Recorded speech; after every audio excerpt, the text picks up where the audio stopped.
Australia's Labour Prime Minister, John Curtin. I'm happy to be back in Australia. I've seen many things and many places. And although every man can be forgiven for loving his own country best, I believe it is an impartial assessment of the facts to say that I have not seen any country or any people better than my own. Welcome to Curtin's Cast, the John Curtin Research Centre's podcast, brought to you by myself, Nick Dyrenforth, and Redbridge's Kos Samaras. Each week, we bring you the freshest and most challenging conversations from the world of Australian and global politics, culture and ideas. Good morning, welcome back, Curtinistas, to the John Curtin Research Centre's illustrious podcast, Curtin's Cast.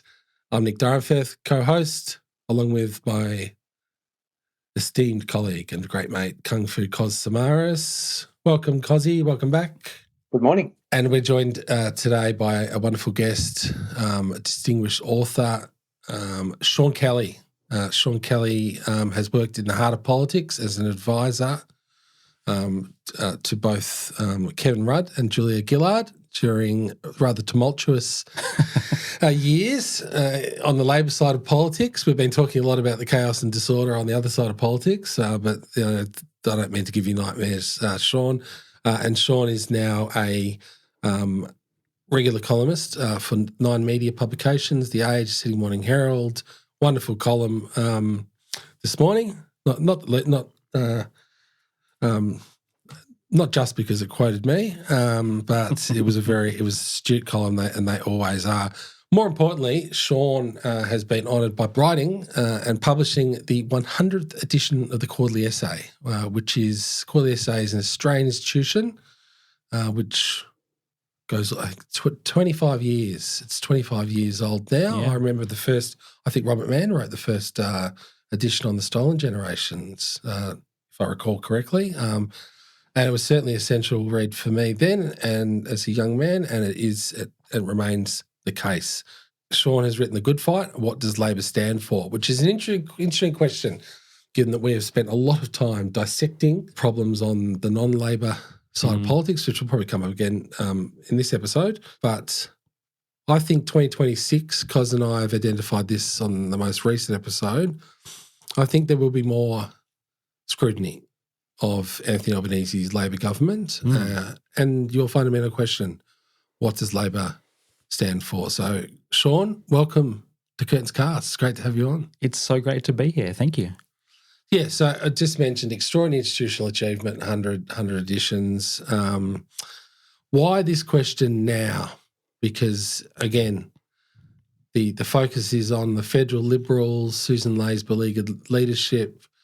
Barnaby Joyce is just officially on Tamworth Radio, jumped ship to One Nation. Yep. You've got Andrew Hastie causing chaos across the Nullarbor. Labor's riding high in the polls, but I think you're right. You've identified that there's something missing in the national conversation about Labor and specifically federal Labor. Well, it's funny. The Quarterly Essay is an institution. It's an incredible achievement by the publisher and the editor. And the editor, Chris Fike, has this job of figuring out how to land an essay a year or more out and try to land it at the right time. Quite a skill set. Very difficult. He does an exceptional job on it, I think. And to be honest, I was a bit worried a few weeks back launching this essay at a time of maximum Liberal chaos. But what I realised, I've travelled around the country, I've spoken to large groups of people really want to talk about this subject, actually, is what I've found. And I think the kind of strange perversity of it is that with the Liberals in such chaos, it raises a question for a lot of people, a substantive question. It's not a political question. It's not, will Labor win the next election? It is, well, where is the pressure coming from on this Labor government? Because I think a lot of people have this sense of it not really rowing fast enough, or alternatively of it not rowing in a very clear direction. And I had two kind of drivers of this essay. One was somebody asked me what I believed, and I realised I didn't have a great answer, so it made me start thinking about, where does belief live? Does it live inside us? Is it the way we react to certain situations or opinions of others? Is it something we can actually articulate? And as I was thinking about that, I think not quite coincidentally, though I didn't put the two together until later, I was watching this Labor government, and I was watching this government writing a column about them every week. And on the face of it, they're a kind of old school Labor government, right? Anthony Albanese, old school Labor guy. Clearly, they've focused on wages, old traditional Labor concern. They're focused on Medicare. They're focused on workers. And yet I had this feeling, this kind of puzzling feeling, like there's something a bit mysterious about this government. And the best word that I could come up with for that was belief. What does this government believe? What is driving them? And the reason I say that's really important now is because with the Liberals in such chaos, it's really hard to see who's holding their feet to the fire. And, another answer which we can get to would ordinarily be caucus, or it might be cabinet. You might have robust cabinet debates.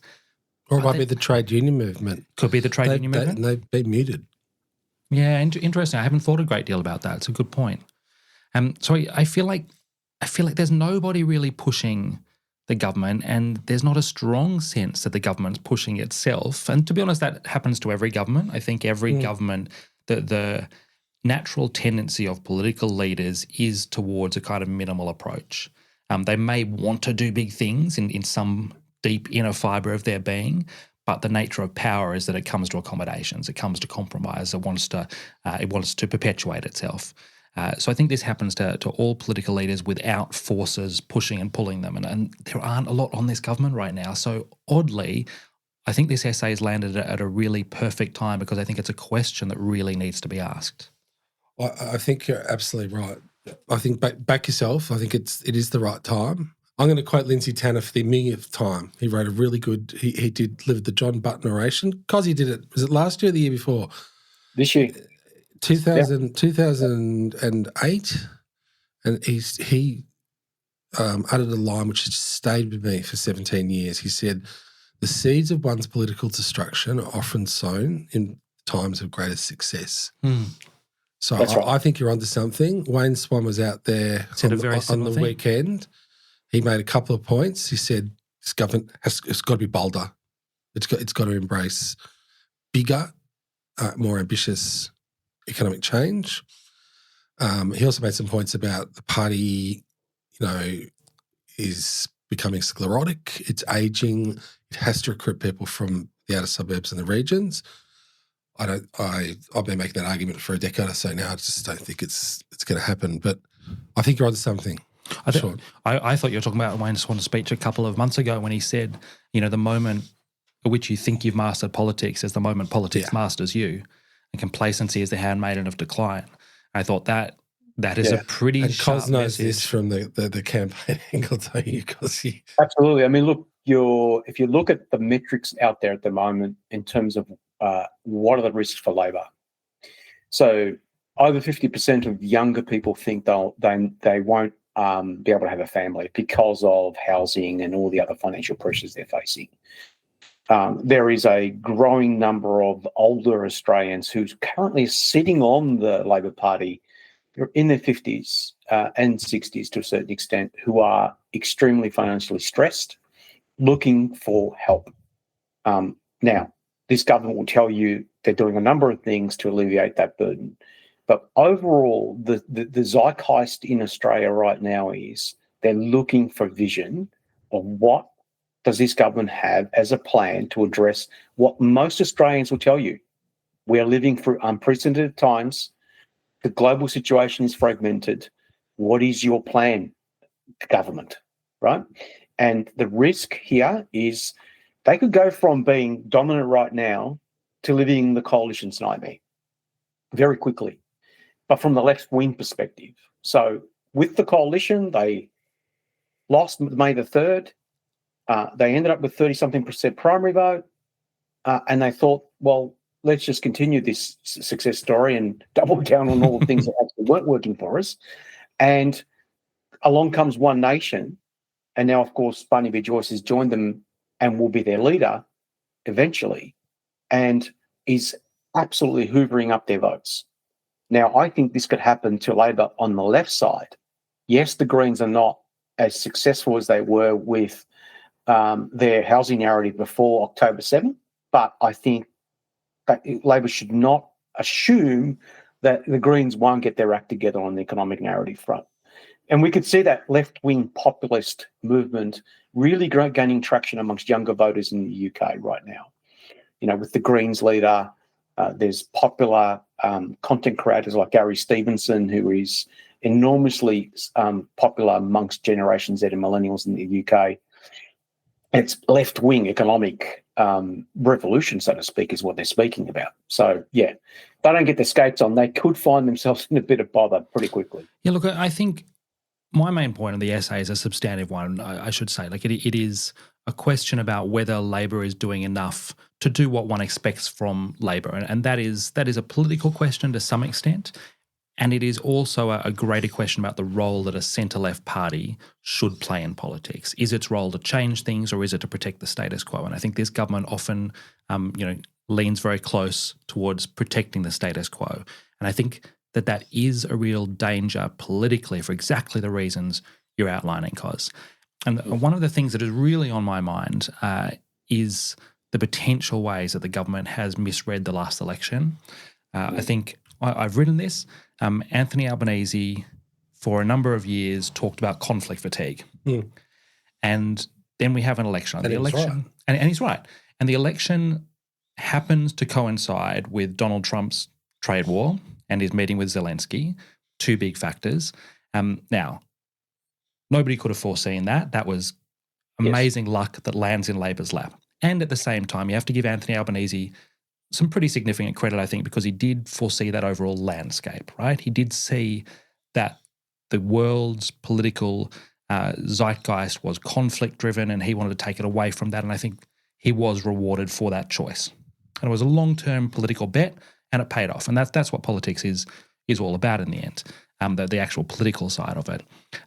But that doesn't mean that bet is going to continue paying off. I think you have to look at the election. You have to say, well, there was an enormous amount of luck involved, and as we've just learned from the ANU election study, Peter Dutton was the most unpopular leader of a major party in the history of that study.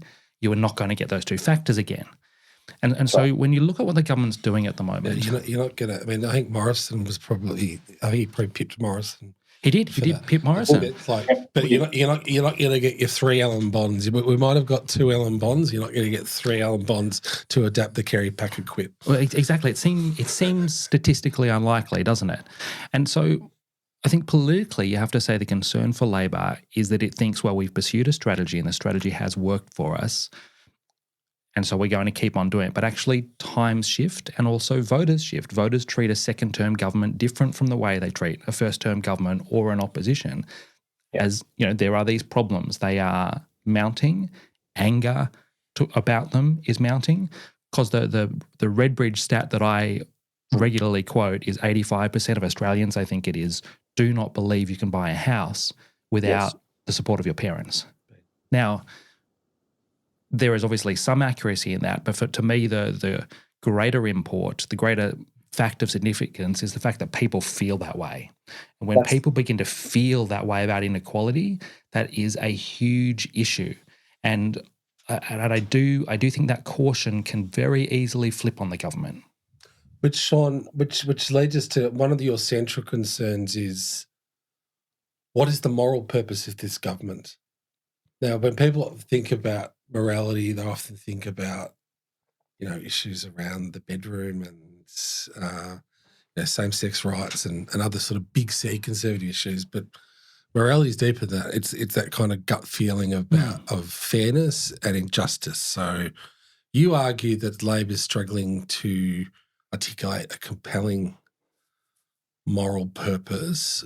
Why is that? Is Labor suffering from a crisis of purpose, or is it a crisis of confidence in stating and enunciating consistently in a narrative fashion its purpose? Look, there are so many things going on here. In a way, I could just read you the entire essay at this point. But don't do that. No, won't do that. You can buy the. I've read it. I like it. A couple of things. Firstly, if we go back into Labor history very briefly, I promise. Labor used to call itself, and it is still there in the Constitution, but it used to call itself a socialist party. And it wasn't really, but it talked about it in terms of equality. That's what it meant. It didn't mean it wanted Australia to become a Soviet state. And this is not that long ago. Whitlam talked about socialism. His deputy Jim Cairns certainly talked about socialism. And then you had the collapse of the Berlin Wall, the collapse of the Soviet Union, and suddenly socialist became a taboo word. Nobody could talk about that anymore.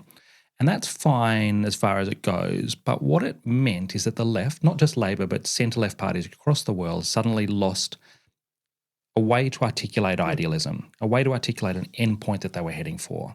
And I don't use this phrase in the essay, but what I've come to realise is that that is an accountability mechanism.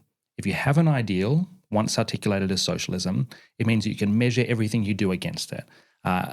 Does this decision, does this action take us closer to that endpoint? And once you lose that, you move more in the direction of pragmatism. Now, at the same time, another thing happens, which is that the Greens become a really significant force in Australian politics.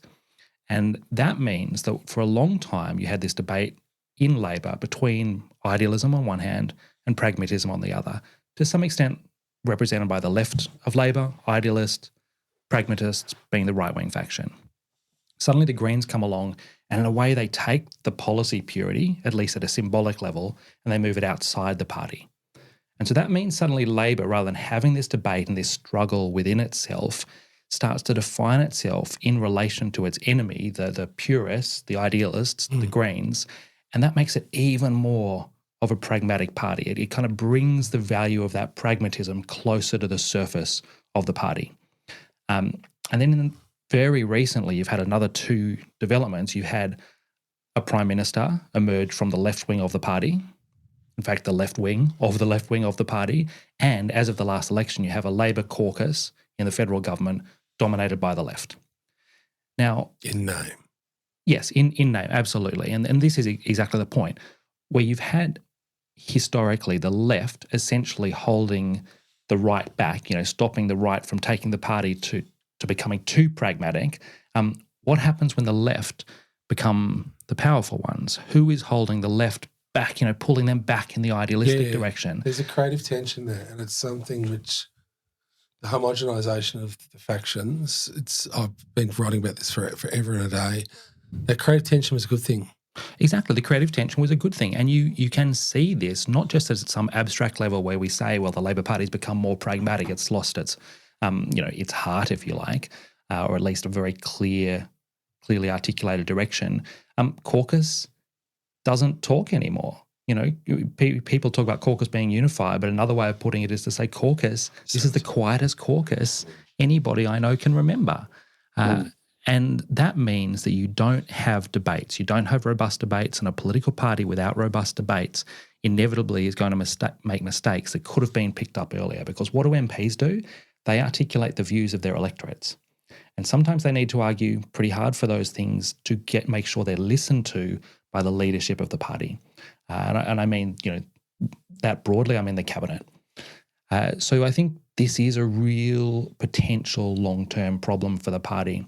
And then the other factor that I think just briefly to point to is over the last 30 years, you've had a development, and you've written about this, Nick, of an economic consensus around, let's use the word that people use, neoliberalism, market forces, deregulation, privatisation, and that has left the left in a difficult position because they have kind of come along to that consensus, which originally emanated from Reagan and Thatcher for the most part, and they haven't managed to articulate a step beyond that yet.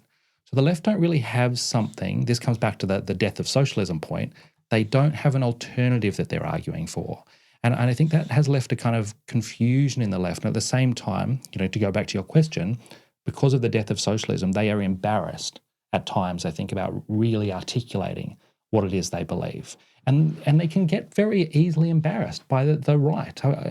I was thinking as I wrote the essay, and I did end up writing this, about Kevin Rudd, describing climate change as the greatest moral challenge of our time. And you know what? He was right. He also described himself as a Christian socialist. Interesting. I had forgotten that. Yeah, it's a very for good all point. his faults, he had a moral. But he was ridiculed. He was ridiculed to within an inch of his life for that statement about climate change. And I think because of things like that, the left have become very sheepish about saying what it actually is they believe. And you can see that in the way Anthony Albanese talks about what he believes. It's been a long, long time since the left and the Labor Party has really focused on as its main narrative on economic inequality. Right. A long time. I joined the left of the Labor Party in the early 90s. I come from a manufacturing community. We were dead against globalization. All of the things that we thought were going to hurt our community did. And, of course, we lost that battle. And I would say the left in 2025 is now much more closer to the US Democrat type of progressive politics. And they can't actually appreciate that younger people right now want the early 90s version of the left back. They think they are facing significant levels of inequality. Their wages are not going up fast enough, or more importantly, their wages are not keeping pace with everything else around them when it comes to costs. Housing obviously being one of them, but many other things as well. And we see that writ large as to what happens when the left does lose its way. You could say the UK Labor is a very good example of this, where it was probably even more of a taboo to say you were from the left in UK Labor for various reasons. We could talk for hours about it. But even in the UK, Cosy, the left describe themselves as socialists. They don't shy away from that term. They describe themselves as Democrat. Yeah. Even the blue Labor tendency, which I've gravitated to, they call themselves small C conservative socialists. Will they go out there and talk about taxing the big end of town like the new left in the UK are doing right now through the Greens and through commentators like Gary Stevens? That's the vacuum which is being filled. I think, right. They're not. And this comes back to that embarrassment. I feel like centre-left parties, the Labor Party here, the Labor Party in the UK, Democrats definitely, felt like they needed to win the respect of a certain group of elites, which was very much drawn from big business. And the way to do that, to appeal to them, to appeal to various aspects of the media who were following them in an economic orthodoxy, was to adopt the same economic orthodoxy.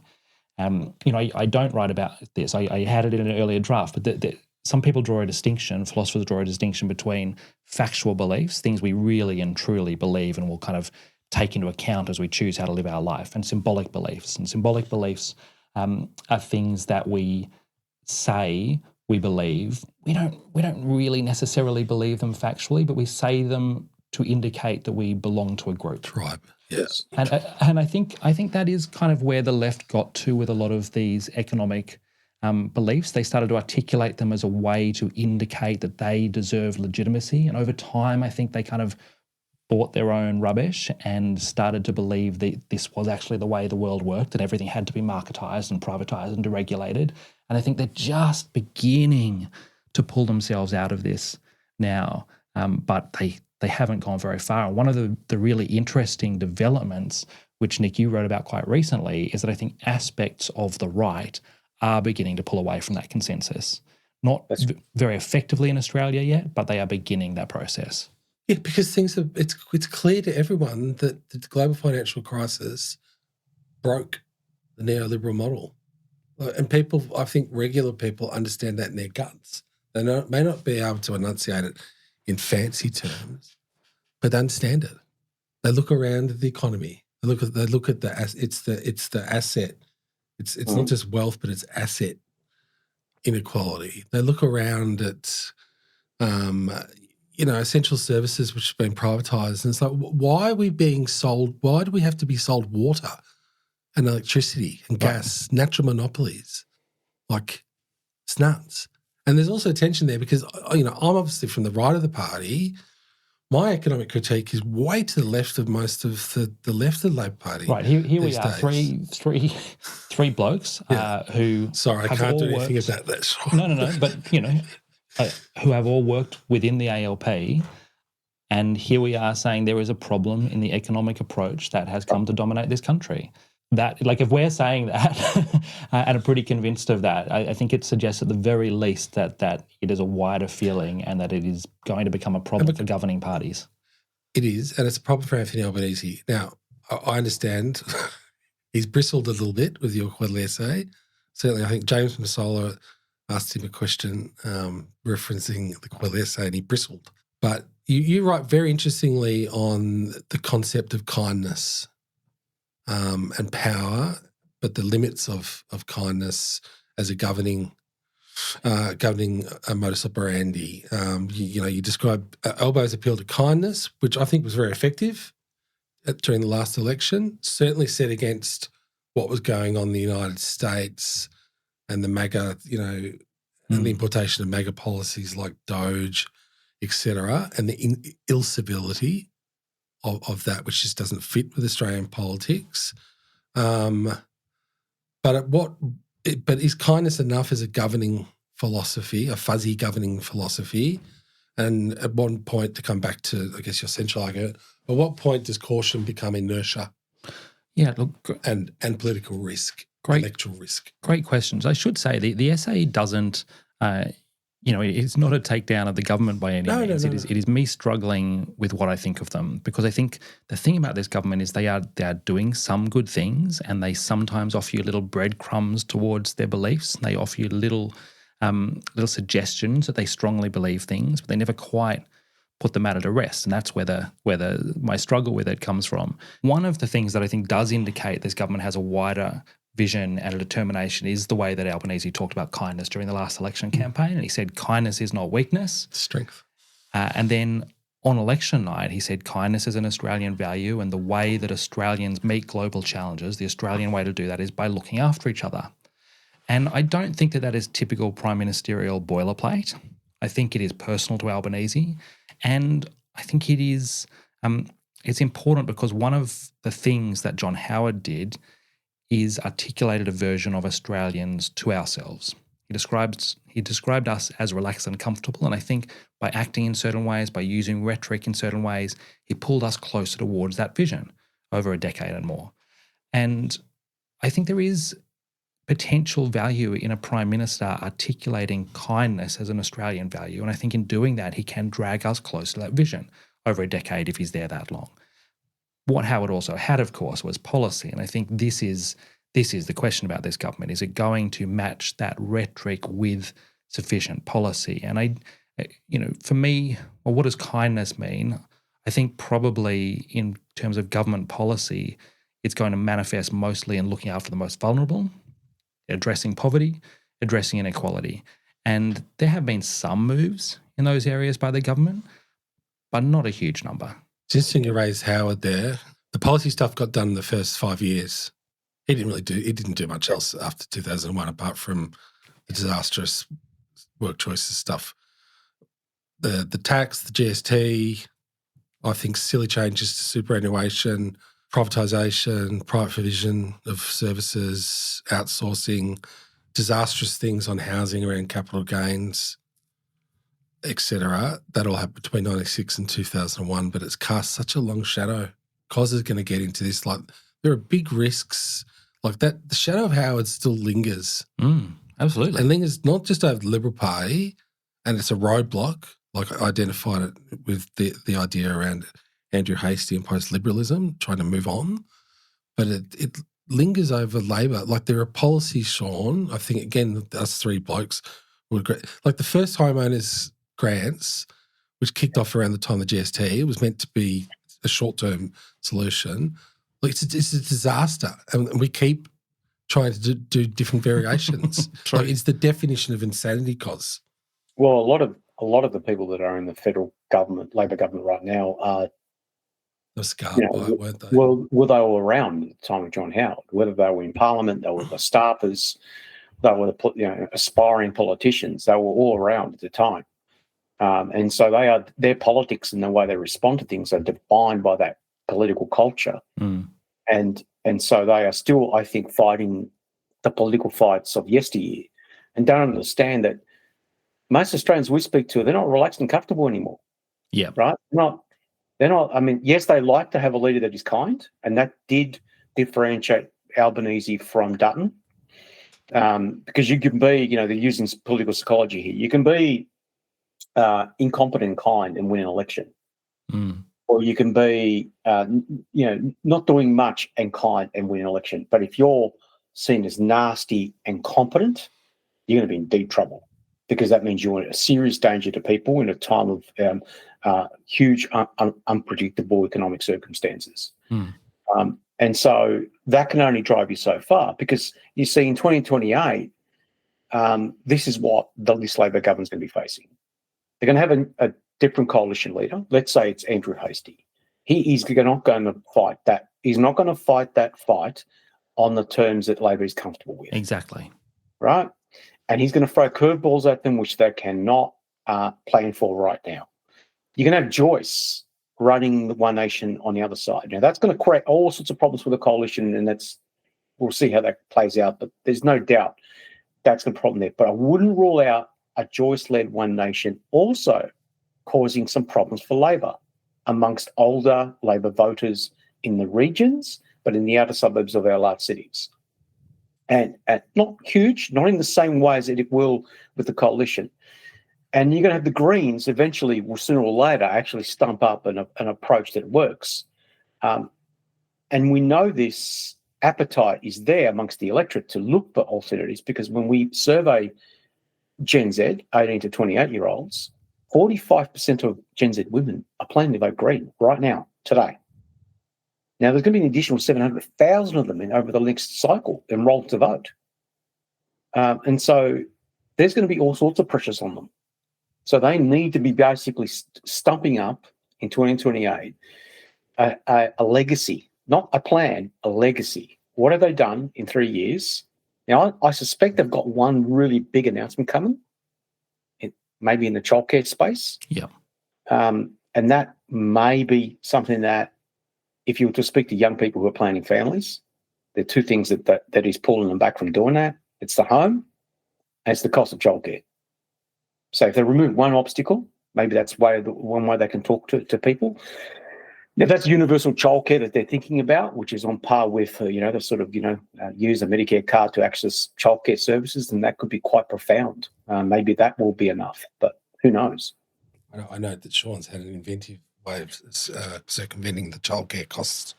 I have my son sitting outside this studio at the moment with his headphones on. Oh, yeah. My kids have done it. They love it.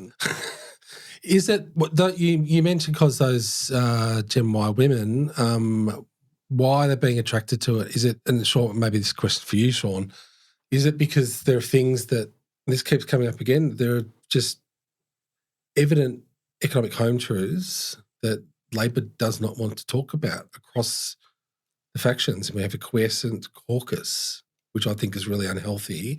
It's politically toxic to talk about inheritance. We are at the beginning of the greatest intergenerational wealth transfer with major class dimension there, middle-class people, middle-class boomers transferring wealth to their kids. We can't talk about that. We can't talk about wealth taxation, and we can't talk about asset redistribution.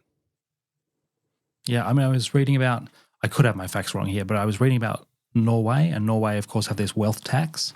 There's been a lot of debate around that, and part of the reason I think they brought that in was because they were phasing out their inheritance tax, but at any one time they had at least one of them. We don't have either of those things. And, of course, at the same time they have, their amazing sovereign fund. We are doing a terrible job of introducing equity through our tax system. Now, one of the reasons I think we need to be cautious about drawing conclusions about this government quite yet is because I do think inflation was a huge brake on reform in the first 3 years. It's all, this is a tricky thing because it's always easy to forget these things. And every political leader should also remember in the long term, history does forget these things. History will forget that this government did not that much, in part because of inflation. In the end, you just get asked one question, which is, what did you do? And the reason I say that you have to think of it like that is because while inflation was a huge break in the first term, there is every sign now that it will be another huge break in this term. There is always something. There are always good reasons not to act, always. And in a way, this comes back to the debate about how to read the last election. I think most people following politics closely would think actually what we're seeing in elections is a trend. We're seeing a trend away from both of the major parties. Right. Probably we'll see that continue. Obviously, Labor's approach right now is the last election was a turning point that they want to build on. They want, if you can build on a turning point, they want the next election to be a continuation of the trend that they began in this election, building on the primary, getting it up again. I don't know whether they're capable of getting more seats unless they do go ahead with this plan to expand the parliament. But at any rate, they see that as the potential for Labor to build back. But most people would say what's more likely at this point is we've got a trend. The last election is probably an anomaly. We also know why it was an anomaly. It was an anomaly because of Trump and Dutton. Really strange combination. So, I think Labor needs to be really aware of those circumstances. Yeah, I mean, they'll be facing an electorate that come 2028 is made up mostly of Australians who were born after 1986 and who are looking for that vision. And I don't think they'll get a second. They'll get the free ride that they did in this election. I wouldn't necessarily describe it as free, but you make the point. This extraordinary mix of Dutton and Trump and so on. It's just going to be a totally different challenge for them come 2028, and they're just going to have to get ahead of the curve. Nick, we interviewed Jim Chalmers a while back now, and the one thing that struck me about second edition episode. That struck me about what he was saying and what his vision was, which was he understood that Hawke and Keating did something that was very different to other social democratic movements around the country at the time when globalisation was emerging. They knew they could not stop it, so they built in systems to soften the blow for the people they represented. Now, I can attest to that. I could tell you that, you grew up in outer suburban manufacturing suburbs, you knew what was going to hit your parents and the industries they're working in. Medicare comes along. There's a number of other things they did which made it just a lot easier. Oz study for me, was a life changer.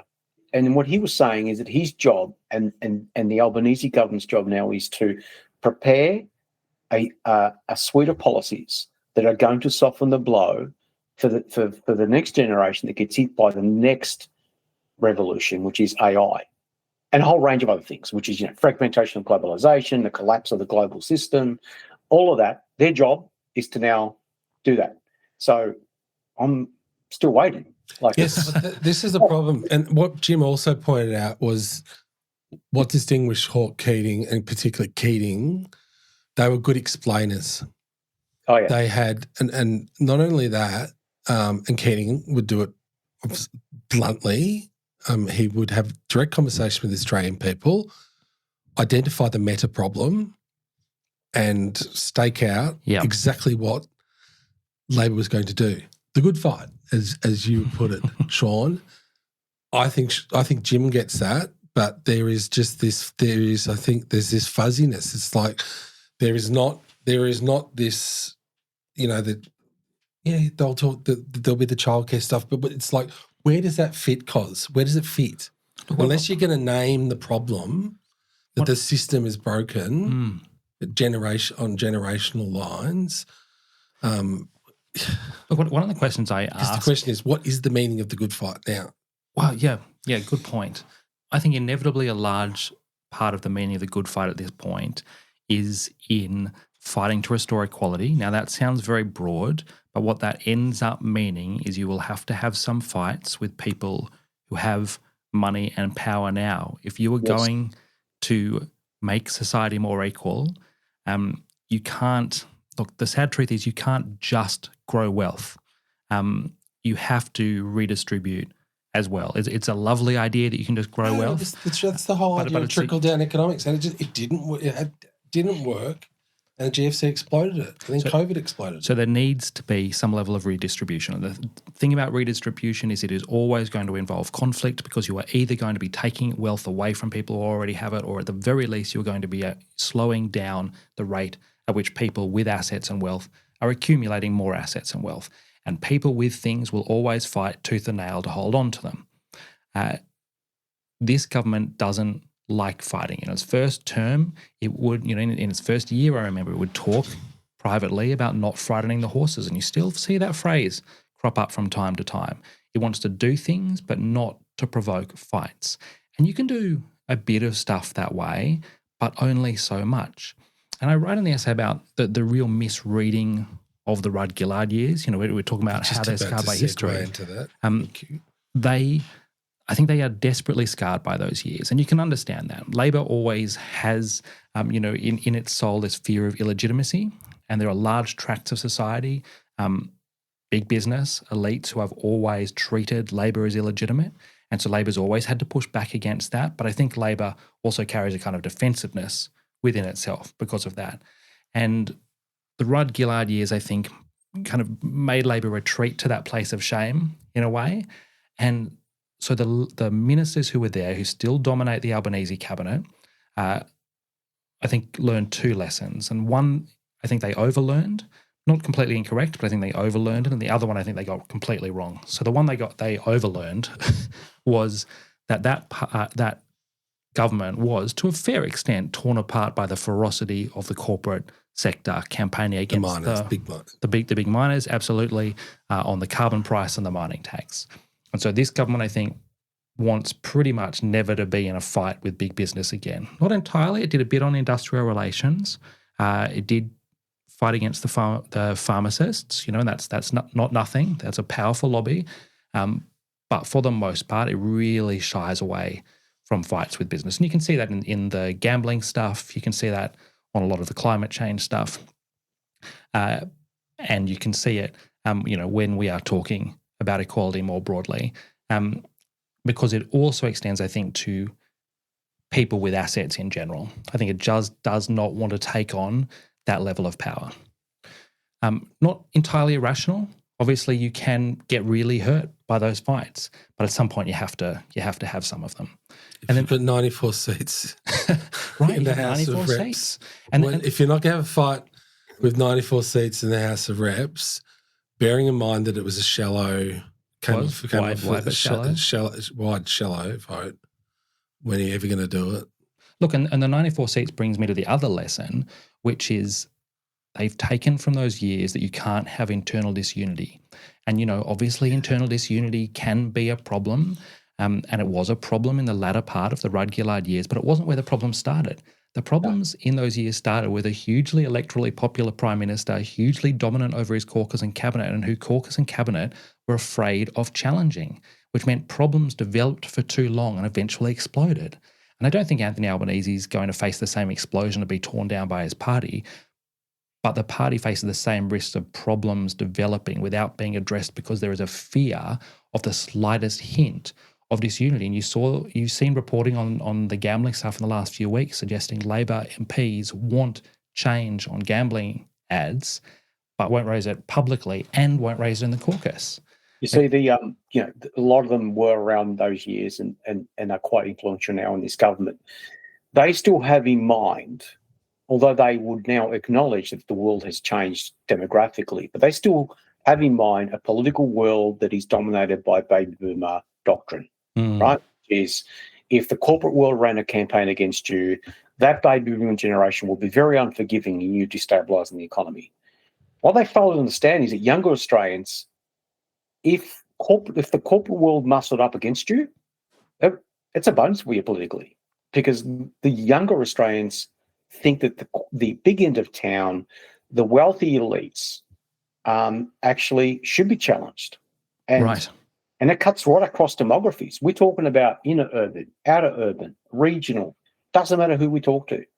And there is a sense that they still think that if they run a campaign is in a certain sector, it's going to hurt them. And we've got evidence of that actually no longer working. You mentioned the industrial relations reforms. Certain parts of the business sector ran a campaign. You may recall those ads they produced.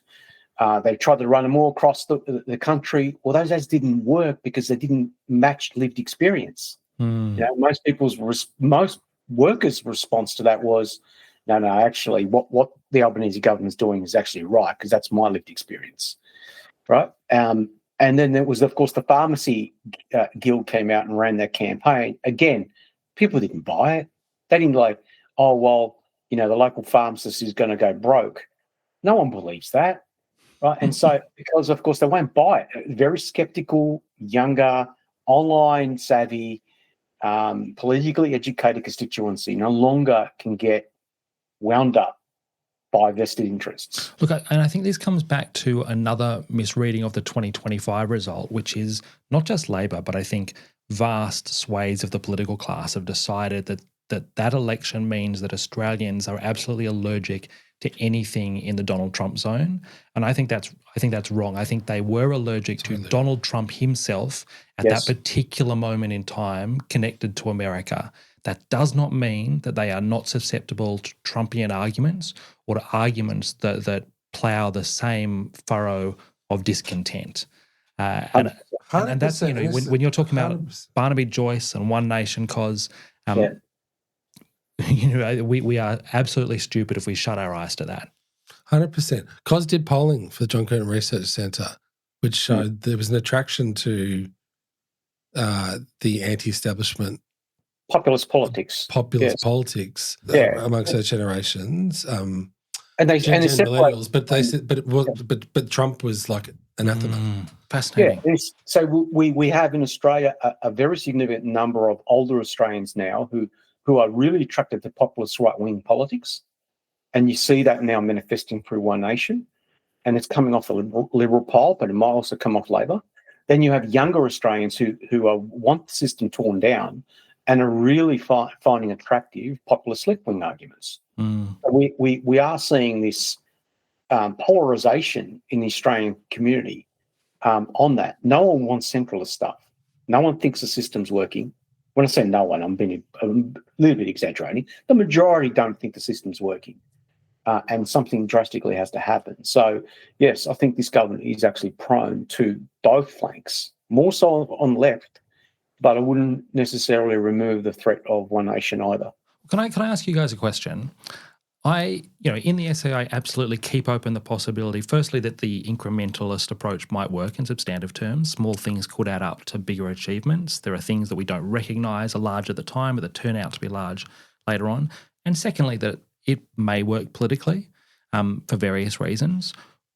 What do you think? Do you think if this government continues, doesn't change, doesn't do massive things, if it continues mostly doing what it's been doing, do you think that could, in certain circumstances, still be a recipe for success at the next election? It would still, based on the demographics, be a winning formula. Okay. And why is that? So what will happen is they will fragment on the left flank, and it will go in some seats to the Greens, but not many. Where would it fragment on the right flank? Well, it will largely be in their regional seats, the very small amount that they've got. Maybe some out of suburban ones, but really elections are now determined in Sydney and Melbourne. The number of seats that are now situated there. So will they hold 94? Probably not. If they continue this trajectory, they won't hold 94, but they'll still get 75, in excess of 75 quite comfortably. So I could see how they can win approaching it this way, but they are, in doing that, sowing the seeds of far more greater issues electorally beyond 2028. Managerialism will only get you so far, Sean, to answer your question. Yeah. And the hard facts are the Australian public, whether they care to, I don't think they've actually been polled. They can't be polled on this because this is sort of gut instinct. They hold Labor governments to a high standard. They expect more from Labor governments. And so do Labor people. Yeah, that's right. So at some point this will come to a head. So can I ask you a final question, Sean, because we're running out of time. I think your son might be launching a sort of rebellion outside the studio. It's two questions, Sean. What would a braver Labor agenda actually risk saying out loud now, say in 2026? And if you had one sentence to give Labor about what it exists for in 2026, what would it be? The tricky question. Sorry, mate. No, that's right. The second sentence I'll start with, I think there are two big issues. One is inequality and the second is climate change. So put those things in a sentence and I think you've got what a Labor Party, if it is going to be a Labor Party in the traditional mould, will be focusing on. And Anthony Albanese, will say the economy as he did on Sunday on the ABC, and that is fair enough, but I think we need to take into account the idea that the economy includes a whole range of things. It's not just economic management in the way that we might have understood it in the Howard years. What should they be taking on? I think they should be taking on inequality measures. I was thinking before about your point about advocacy, and I was thinking, I do think some people in the government understand the need for advocacy, but advocacy can also mean changing minds, or it can mean making a certain issue more salient.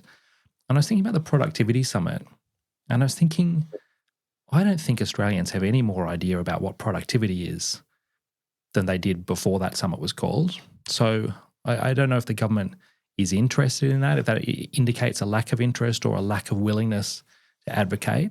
And so then, well, what do you do if you're not willing to change, to educate people in that way, or you don't think that's possible?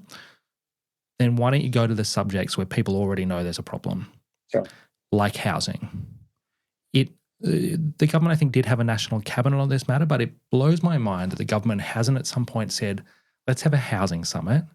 Let's use that as a way of getting every recommendation that we know is going to be made, coming out at the end of it and saying, we're going to do every single one of these things.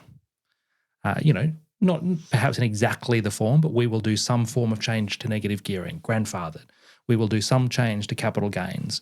We will increase supply. We will begin, building houses at a governmental level rather than relying on the private sector to do most of it. We will throw everything at it, pick an issue that people already understand is a thing, and it is a thing. It's not just populist politics. And use that as a way of giving yourself a public reason to do all of it, the difficult stuff included. So that's one thing. And then, that would actually go a pretty long way, because things like capital gains and negative gearing, the government is right to say they're not going to single-handedly solve the supply issue, but they're also equality measures. That's right, correct. And if they do all of that, then they may become the party of natural government. Indeed. Sean, I think you're dead right. I think housing is the big one. We were saying off air, if Labor's talking about a housing crisis in 2.5 years after being in power for 6 years, good luck. Good luck with that. Yeah. Housing's the big one, and it crosses so many dimensions, and that's the one they've got to get that right, because if they don't get that right, they will open themselves up to a pincer movement from the left, from a populist. If the Greens can get their show together, movement on the left, but also this line that Andrew Hastie, I think it's rather disingenuous, but the pincer movement also come from the right. So housing is the big one. Yeah, Sean. Well, I could talk. I love talking. I could talk about this all day, every day, but you need to go. I need to go. Kung Fu Kos needs to go. It's been a wonderful discussion. Congratulations again on the quarterly essay, The Good Fight. Great Christmas gift. It's a wonderful Christmas gift and a Chanukah gift for people in my tribe, even for... You can listen to it on Audible, by the way. Yeah. Thank you, Kos. Very good. So, yes, the quarterly essay number 100, The Good Fight, What Does Labor Stand For? That's out through the magnificent Blank Ink, which I've had a lot to do in the past as well. You can buy that online, newsagents, bookstores. Grab it. Grab a copy. But grab multiple copies. Hand them out as Christmas and Hanukkah presents and atheist sort of tributes, Kung Fu style. Thanks so much for having me on. We are out of time. Thank you very much, Sean. Thank you, Kos. Thank you, listeners. This is our last edition of the year. I'm a bit melancholy and sad because I don't know what I'm going to do with myself on Mondays. No, only joking. Kos, it's been a pleasure working with you this year. We've gone great guns. I can't wait to interview our first international globe-trotting guests for the first edition of Curtin's Cast next year. That's a secret. But for now, it's ciao arrivederci, Merry Christmas, Happy Hanukkah, whatever you're doing. Throw enough prawn on the barbie. We've got to get out of here. We'll see you in 2026.